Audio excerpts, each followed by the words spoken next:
Every mystery leaves a trace, a clue, a rumor, a piece of evidence history forgot to explain. This is the Enigma Files, where every story is true, every theory is on the table, and nothing is ever fully closed. Welcome back, everybody. It's Christmas. Merry Christmas, ho, Paul. ho. Merry Christmas. Yippee-ki-yay. So before we get into today's Christmas story, I do want to say that I am wearing a shirt of the biggest Christmas conspiracy, those weirdos that say that Die Hard is not a Christmas movie. So it's not a conspiracy. It's just people being wrong. Right. It's a Christmas movie. Those conspiracy theorists are wrong on that. No conspiracy. There's right and there's wrong. And if you believe that it's not a Christmas movie, you're just wrong. You're wrong. You're just wrong. Look, when Disney Plus has it trending at Christmas time as one of the top movies, because it's on the platform, and it was in their top 10. When you go to Walmart, there is that display. I've got the countdown. That has the Christmas movies. Die Hard is in there. You know, that could honestly be an episode in itself of the Enigma Files. But I have the countdown calendar that is Hans Gruber falling off the top of Nakamura Tower, and it counts down the days of Christmas. I have it. Yeah. Oh, yeah. It's a Christmas movie. Because it's a Christmas movie. Because it's a Christmas movie. But Merry Christmas to everybody out there. Merry Christmas. It's Christmas. We're just a little short of Christmas when we're recording this, but it'll be out either Christmas Day or pretty close to it. So we're in the holiday spirit. I'm sitting next to my tree. You can't see it. It's off to the side of me for those of you that are watching the video. But today we are going to get into a Christmas case. I'm excited for this one. This one's fun. Well, I like it because I'm very interested in all of the things, and this is going to be a little peek into what we're going to talk about, all the mysteries of Lake Michigan. Being a native Michigander, we have our own version of the Bermuda Triangle in Lake Michigan, and a lot of these things, and honestly, if you guys really like the Lake Michigan stuff, there are plenty of Enigma File cases that we could open and about Great Lakes Lake in Michigan. General.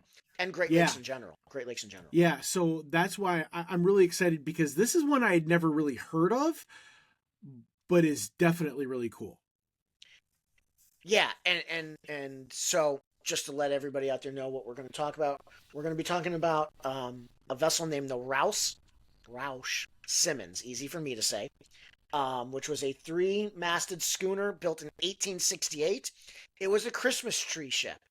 And that was the nickname of it. It was called the Christmas tree ship. Yep. It took Christmas trees from the Wisconsin area and came across Lake Michigan into Chicago, and it was a big deal. Like, this was a massive schooner. I think it said was 123 feet was the note that I had on it. Yeah, 123-foot long schooner. It was a big boat, a very big boat, and it was captained by a man named. Oh, go ahead. Oh no, I was going to say, in my research, I found that in the 19th and 20th century, it became like a tradition to watch the boat come down Lake Michigan every year. It's kind of like nowadays they have that Christmas train that people go to watch. It was kind of like that. Everyone came to Lake Michigan to watch the Christmas tree ship. Yeah, and in fact, it was so well known that the captain, Herman, and I'm going to butcher his last name as best I can, Schooneman, he was the captain. He became known as Captain Santa. That's a cool nickname. What a great nickname. I love Christmas. I love the fact that the guy has a nickname of Captain Santa. It sounds like a winter superhero. And he basically was to these people. I mean, because the ship could carry, they said, estimates of 5,000 trees. Crazy. This was big business. This wasn't like, oh, we're watching some guy come with 20 trees. It could fit up to 5,000 trees. They would come across. To your point, it was a big deal. People would come and wait for Captain Santa to come into port and offload the trees. It was a big deal. Um, and if you're a Christmas junkie like I am, um, I could see myself being down there in the cold because Chicago's the windy city for a reason. It is cold, um, but I would still. That had to be such a cool thing to see, and it was seasonal. So this was a seasonal run.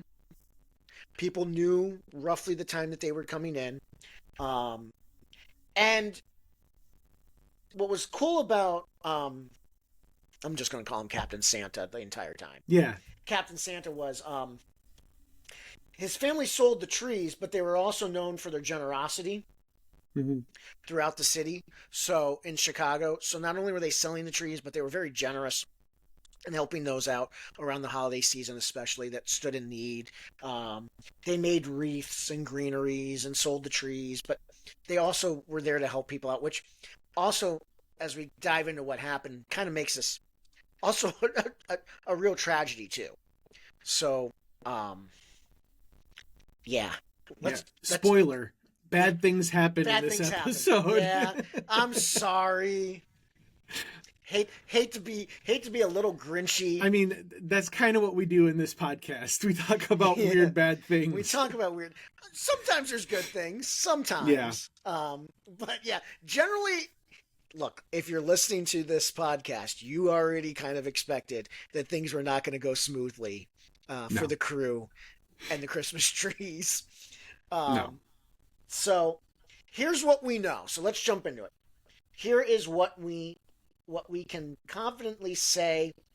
The final voyage of the Rouse Simmons. I'm going to struggle with that the entire episode. So Let's I'm just gonna call it the apologize. Christmas tree ship. The Christmas tree ship. Which is what its nickname was. Yeah. Was late November of 1912. Mm-hmm. So these are the facts that we know. It's leaving the upper Great Lakes timber country, Wisconsin area, headed to Chicago. And its last known sighting was somewhere off the Wisconsin coast near an area known as Two Rivers or Point Beach. Again, spoiler alert, the ship sinks. I mean, we're going to give it away. It is listed on the National Registry of Historic Places for its wreck. But that's not what makes this an Enigma Files case. No. Because we're going to get into kind of what it does. So, again, I mentioned the captain, known, Herman Schuneman, known all over Chicago. He was not the sausage king of the Midwest. He was the Christmas tree king of the Midwest, for you Ferris Bueller fans out there. But the points that we do know for certain was that late November, they hit a storm, a gale, on Lake Michigan. Witnesses on the shore do say that they did see the ship was in a state of distress. Also, other mariners. Other mariners, yes. And there wasn't a rescue effort that was attempted, but the storm was so bad they really couldn't get out to them. And here's where things get a little weird. 1 second they see the boat, and then the next second it's gone.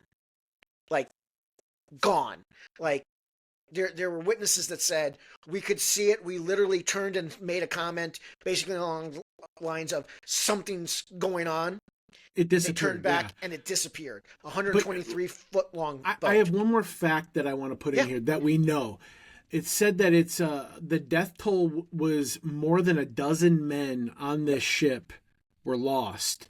Yes. So I also want to make sure we talk about that like there were people, more than a dozen men actually died on this boat this day. But yes. All hands went down. So the note I had is all hands on board were lost. So, but yes, people said it was there and then it wasn't. Which, if you know about Lake Michigan, that's not an uncommon thing to hear about airplanes, boats, all kinds of vessels. Oh my gosh. Yeah, no doubt. and not just Lake Michigan, all the Great Lakes.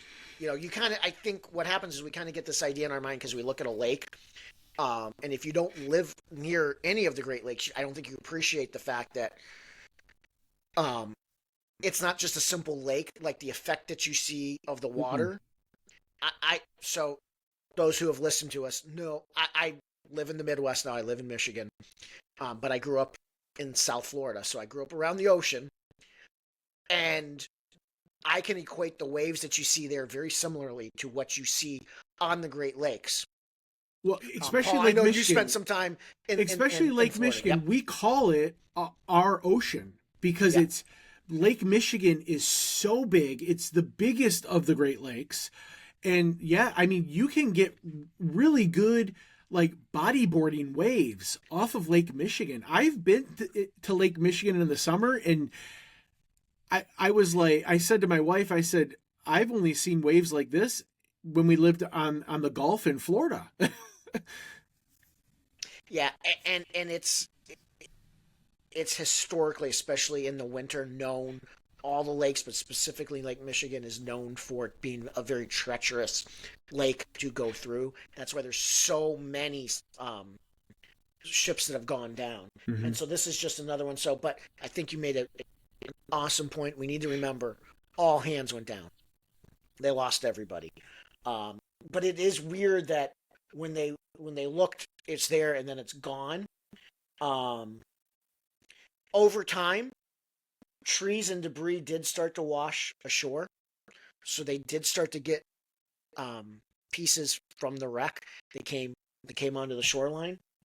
Um, and then in 1971, the wreck was located off the Two Rivers area, and the Wisconsin Historical Society is the one that makes the note of that. What is interesting though is I have a note that it basically went down flat. Like they found it flat on the bottom, like it hadn't Which really that's lurched, weird. which is weird. Um, And my question is why is it not until the 1970s that we're able to locate? I would imagine that they knew where it went down because people were watching and they would have been looking for it already. If we found trees and debris, I would think that we would have found bodies. They the bodies were never discovered at that time, but it took till the 1970s. This is where I removed the Santa hat I'm wearing and I put my tinfoil hat on. yeah, and it's interesting because from December 1912 on, as the trees and wreckage are reported, story starts to get kind of spread. Mm-hmm. And also, I think what adds to it is, and we'll talk on it towards the end here, is this oral history of like, I saw it and it's gone, Mm-hmm. which is very mysterious. I think what's really cool is there is a note that I have here that says, in the modern era, annual Chicago events revive the tradition, and the Coast Guard delivers trees. Oh, That's that's pretty cool. cool. That's really cool. I love Kind of that like keeping idea. their memory alive. Yeah, but what to your point, it's why did it take 80 years to find the wreck? A little weird. I know there's still some wrecks out there that are historical wrecks that people are looking for. They can't find them, but this one seems like you'd have a pretty good solid like it's there, and you're seeing the wreckage kind of come in. So I would think that it would shrink down the area, but it is kind of weird, and it is weird just kind of the way that it went down. Yeah, Um, flat to the bottom. Most wreckages don't just go flat to the bottom. And like I said, to not find any of the bodies at that time is yeah, really weird. yeah, and they said like literally the shore watchers can see the trouble, and then the ship just simply stops being there.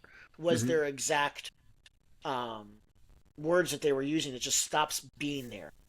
Hmm. Uh, yeah, it's weird, but there are some reasons as to why. Why did she go down? So immediately you're going to start to investigate why did she go down. So the sad part Yeah. is there's people sitting here waiting in Chicago. They know Captain Santa's coming, and he doesn't show up. Hmm. He doesn't get there. So, man, what a what a bummer on Christmas. Like, Yeah. but there are some reasons. So let's kind of look at what could have happened as to why the ship went down itself. So we talked about it. Weather and Hmm. winter on the Great Lakes. Um, Lake Michigan storms, especially late season ones, are violent. They come out of nowhere. And they're known, especially if it's cold enough, known for freezing spray and ice. So some of the reports were that they did stack a heavier load on the ship for this season. Yeah, that's one of the things I found was people talk about the overloaded uh ship that trip. Yeah. And so one of the things that can happen is as that ice covers the deck and the ship itself, you're already running with a heavier cargo than normal. Now you're adding even more weight. It can make it sluggish and uncontrollable. So as you get into the high seas, was it making the boat rock? Was it doing all these things, and it caused it to go down? Um, that may explain why it went down the way that it went down, as far as going more flat because of Possible how the weight was. Now, but you would think that if it listed to a side and went that way, why didn't it go over on its side. Yeah, on its side? I don't know, yeah. but of the likely scenarios of what would have caused it, if you're just looking for a Well, natural scenario, so this is probably so the most I likely. I also found the ship condition was reported to be very old, Hmm. and Captain Santa was not known to really put a lot of money into Right. fixing it. So that's another thing that I saw. And also, uh, I put the bullet point human factor. Like I Yep. said, Captain Santa was a very proud person and he was determined, even though there was that weather issue, he wanted to keep the tradition going and he was determined to do it. This was a seasonal thing he did. So there was also that economic pressure that he needed to be able to make that money because it's a seasonal thing. So yeah, I mean, there's definitely some real world things that we could kind of say, okay, yeah, that's. And one of the notes to keep in mind when you talk about the ship itself, when it goes down in 19 what was it 1912, Yeah. it is already roughly 50 years old. Mm-hmm. This was a boat that was built in the 1860s. Yeah. So you're already on an older. So there's only so much upkeep that you can do anyways on a boat built that. So we're not even in their sense. When I say modern sense, early 1900s modern sense, this is an old boat. You're already on an old dated boat to begin with. Going into the season when the weather is typically bad. Paul and I, again, being here in Michigan, the weather has stunk already this year. We're just to Christmas and we have ice storms and all this stuff already going on. So you can imagine on an old boat from the 1860s, it probably wasn't equipped with the technology of the time to even deal with the icing and all that stuff. Um, I think if you're looking for plausibility, this is very, very likely a cause. But there's some other ones too. So you have an Mm-hmm. overloaded deck and cargo, which causes stability issues. As we noted, they were running with a heavier deck than normal, a heavier load. Um, it can change the way that the center of gravity on the boat, change the way the wind reacts with the boat, changes the conditions how the boat even goes through the sea. So there's a lot of things that this can change. And then you're also let's be honest, you're also rolling the dice anytime that you go out in the winter. Is the weather going to be good? Mm-hmm. Regardless, late in the season or not, you're taking a chance. So on top of taking that chance, could they have pushed the limits of the boat even more than it could handle by overloading it? I think that's a very plausible factor as well. Um, but here's the thing: I don't see where it says. I'm going to assume maybe at some point he probably has been pushing it for a while. Mm-hmm. That this wasn't something like new. Like I don't think he went from 2,000 trees all of a sudden and said, let's more than double it and see what happens. Like, Yeah. my guess would be is that this probably was not something that was all that out of the ordinary. Maybe it was more than he normally did, but I don't think it was like huge difference. At No, least but my enough bad weather could throw that weight off enough to, have yes. something happen. And he's an experienced captain, Hmm. so I think it would have to be something pretty catastrophic that he couldn't handle. And I think you could have a lot of factors. But I think this kind of plays into the weather thing as well. Like if the weather's bad and the ship is already overloaded and not behaving the way you're used to, you could have a problem. Yeah, for sure. Um, then there's just the operational constraints. Um, Rescue accounts, there was a mention that the station's gas tug is being unavailable in the moment, and so they were relying on other craft, Hmm. even though it wasn't that far out in the sea. So um, there could have just been a mechanical issue with with everything. So it's an older boat though, so that is pretty plausible. But that is the sad part, when we talk about this is like, why couldn't they rescue these guys? It seems like where they saw them, the boats weren't available to go out to help. And so, man, that's just it's back to your point of they these lives that were lost.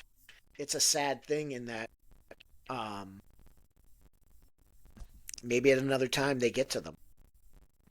Maybe, and maybe they start implementing things like having those boats ready today so that those type of accidents don't happen again. A lot of times it takes losing life to make sure that we're doing the right thing to take care of people. Yeah. But I wanna bring in another theory, and this is going to be a little more mythical, probably. And like I said, being a native Michigander, the I think you're two gonna go. Yeah, go. well, I think you're gonna go where I was gonna go. The Two Rivers area is in, and I already brought it up. It is in the Lake Michigan Triangle.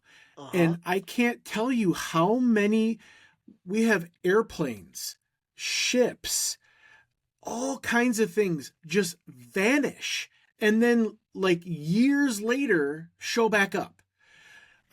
So that I don't want to just always be logical, but I want to bring in that, and Oh I can't no. explain that. And if it was one or two, I might be able to kind of count it as coincidence. But I mean, we're talking like dozens of accounts of things happening, unknown things. And again, this is an episode. If everyone's interested, comment below if you would be interested in hearing this. There is a Stonehenge like structure within that Lake Michigan triangle that looks like it was built by men, but no one knows how it got down there. There are carvings on it. There is some weird stuff that happens in Lake Michigan, right in that triangle. So this is where we get into theory number four, which is, was it a supernatural fog? So I mentioned that there were these oral history things that were passed around. And so people start to talk. It was here one Mm-hmm. second, it was gone the next. Was there something to it that caused the ship to vanish? And there are then after this sightings of a ghost ship Yep. off the shore of Wisconsin that matches the description of the boat. So now there's this whole supernatural weird account thing going on where they're going, it's bizarre that this ship would just disappear. We saw it in 1 second. We're trying to get the rescue crews out. The boat's gone. We turned around and it was gone with no trace. And it took some time before they started to see things wash up on shore. And now there's these sightings of this ghost ship sailing along the same path. And so that's where the mystery really gets that weird tinge to it, Mm-hmm. because people are jumping on this and going, It's the Christmas ship, and they're seeing. In fact, there were reports where they would see it around this time of the year. Yeah. Um, that is when they would see it. They wouldn't see it. The sightings were mostly during that November period when they would be making that run to Chicago to deliver the trees. And the reports would always be, we saw this ship, we would turn, it's an old looking ship, and then it would disappear. And that went on for, in fact, there's still reports of people claiming that they see it to today. Yeah. So, was there some unexplained Michigan Triangle factor to it? Um, that makes this one, in light of the tragedy, right up our alley, where it's kind of this fun thing to kind of chew over, that it adds to the uh, mythology of what's going on out there, and it's just another thing that you add to it. But it seems to be that folks kind of get to the consensus. There were some questions that were raised. Did they go a little bit later in the season than they normally would have? Did they push it a little too much with the cargo?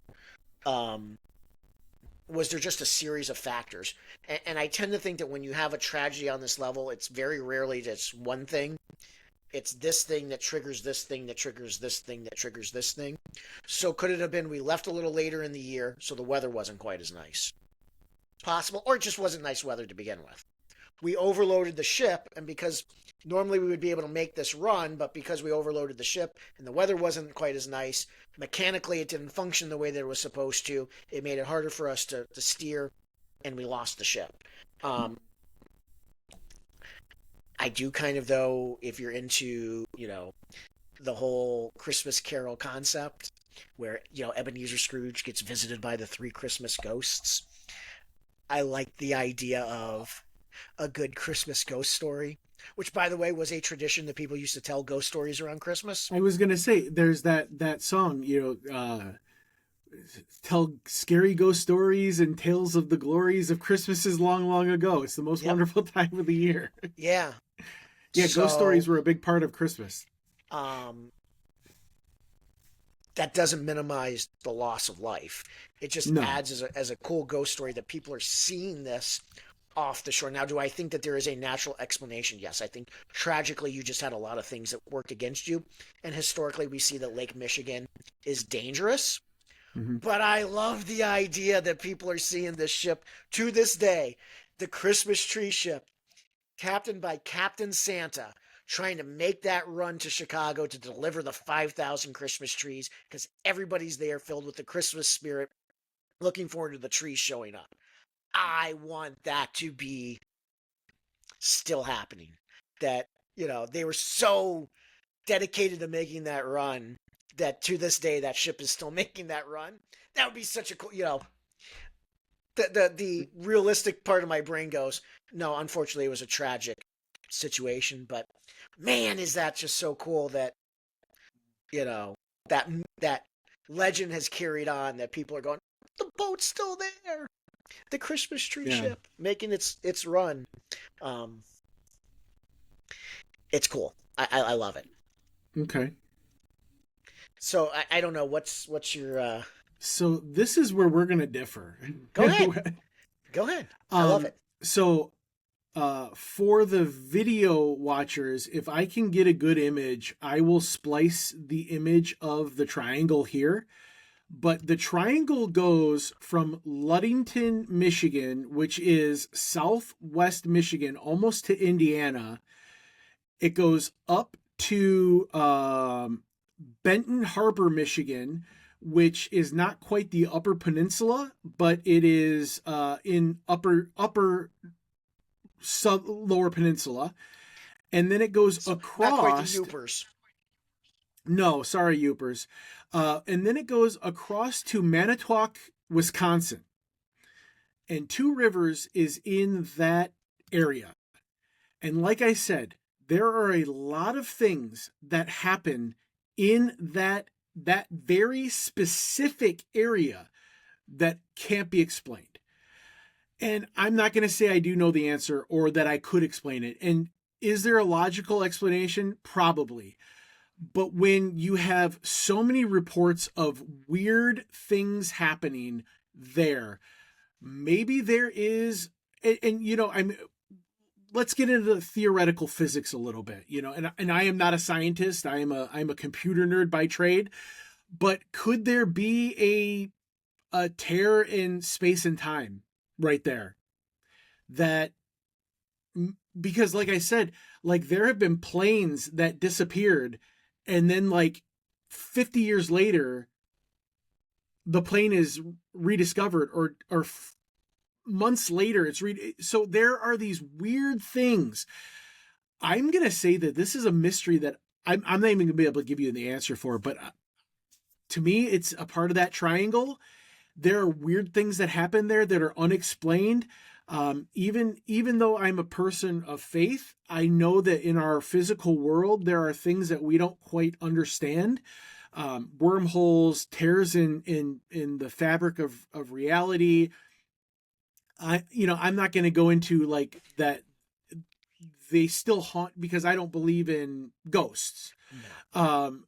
But I don't think that there are still these men that are sailing Lake Michigan. Right. They're destined to sail for all eternity. Yeah, No. no, I don't believe that, but I believe that something that we cannot explain happened. And the way the ship was found is really weird. The amount of time it took to find the ship is really weird. The fact that the people on the ship have never been found is really weird. So this one, I'm going to go a little more tinfoil hat, kind of mystical, that something happened that we can't explain. And, maybe someday science will be able to understand a little bit more about this. But I'm a believer in the Bermuda Triangle, just like I'm a believer in the Triangle in Lake Michigan. Love it. And by no means was I saying that I think that there's a haunted ship out there sailing the seas. No, I just think it's a cool Christmas legend that people are claiming. It's a great that they story. See it. Well, and it's why why do people flock to the whole a Christmas Carol story, with the ghosts of Christmas past, present, and future. It just kind of fits in with the whole Christmas legend. Yeah, I agree totally. I love the fact that you went there. Um, my rational brain just says, unfortunately, I think there was a series of events. But man, would it be crazy if it wasn't? Because there's that 10-year-old kid in me that just wants to hold on to everything and just say everything is not what we like. It's cool, and I love the fact that this story opens that up with the whole Christmas feel. I love the fact that the Coast Guard is still doing a tree event in Chicago. I think that is fantastic. Yeah. We've said it multiple times. Man, the loss of life in this is tragic. The fact that all the hands went down so close to Christmas is a tragedy. But I love also the fact that the guy had a nickname of Captain Santa. Yeah. Well, so when you talk about the Coast Guard, and parents, if you have your kids in the room, pause this, get them out of the room in 3, 2, 1. It's kind of like how we continue what Saint Niklaus did. And parents, I told you, get your kids out of the room and pause it. It's just one of those amazing things that you want to continue the legacy of, and that's a really cool thing. We'll tread carefully on that one. I told you, get your kids out of the room. Not my fault. You treaded carefully. Yeah. It's sad that it had. I think it's awesome to continue. I think it's sad with the fact that it continued with this tragedy. Yeah, for sure. But I love the fact that the guy was known. Like, they mourned him for the fact that him and his family were so just wonderful people. They helped out with the city of Chicago. Yeah. Again, like Saint Nicholas, who did so many good things for people. It was a true loss. Yeah, and like the generosity, like how generous he was, the fact that he's tied to these trees, the fact that it became a tradition, the fact that it became all these things, and then the fact that now that we're in the early 2000s that picked back up again and they're doing something on Mhm. some sort of a scale is really neat. So I love the fact that we didn't come to the same conclusion because a lot of times we have. Um, Man, if it is it, and folks, if you've got information that you want to share, we always say this: send over your thoughts and your theories. We want to hear them. Um, Yeah, as you like guys know, we are not opposed to reopening a case and revisiting what's happened. no, not at all. And so it's a cool little Christmas mystery, and the fact that the legend is still going on of where people are claiming that they see these things and the Hmm. unexplained around it just makes it fun. Hmm. So another case closed, or maybe not. This is the Enigma Files, where every ending is just the start of another mystery. Merry Christmas, everybody. Yeah, Merry Enjoy your Christmas. time with your loved ones. Paul, Merry Christmas. Merry Christmas, Tony. I'm sure we'll Um, we'll talk oh, at yeah. Christmas. See how Santa was with us. Oh, I've been yeah. trying. I've been good all year, so hopefully he comes to my Not house. on, not on the naughty list. No. We won't check with our wives, who maybe won't say that we haven't been quite as Yeah. nice. Um, but to everyone out there listening, enjoy the time with your family and your loved Yeah. ones. Um, Absolutely. Hold them close, make some good memories, and until we talk to you again, Merry Christmas, everybody. Have a good one. Bye, everyone.